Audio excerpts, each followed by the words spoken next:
എന്ന് അറിയില്ല.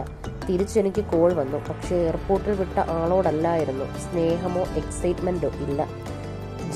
ഞാൻ ഇന്നലെ തൊട്ട് വിളിക്കുകയാണെന്ന് പറഞ്ഞപ്പോൾ ഞാൻ ഉറങ്ങുകയായിരുന്നു എന്നാണ് ആദ്യ പ്രതികരണം. എന്താണ് പ്രശ്നമെന്ന് മനസ്സിലായില്ല. ബിഗ് ബോസിൽ പോകുമ്പോൾ ഫോൺ കൈമാറും മുമ്പ് വേണ്ടപ്പെട്ടവരെ വിളിച്ച് സംസാരിക്കാൻ അവസരം തരും. അപ്പോൾ വിളിച്ചപ്പോൾ പോലും എന്നെ കാണാതിരിക്കേണ്ട വിഷമത്തിൽ അദ്ദേഹം കരഞ്ഞിട്ടുണ്ട്. പിന്നീട് എന്താണ് സംഭവിച്ചത് എന്ന് തനിക്ക് മനസ്സിലായില്ലെന്നും ആര്യ തുറന്നു പറയുന്നുണ്ട്. ഞാൻ തിരുവനന്തപുരത്തും ആൾ ദുബായിലും. നേരിട്ട് കണ്ട് സംസാരിക്കാൻ പറ്റുന്നില്ല. എന്തുകൊണ്ടാണ് തന്നിൽ നിന്ന് അകന്നതെന്ന് മനസ്സിലായി. പങ്കാളി മറ്റൊരു ബന്ധത്തിലാണെന്ന് അറിഞ്ഞപ്പോൾ രണ്ടുപേരെയും വെടിവെച്ച് കൊല്ലണമെന്ന് തോന്നി.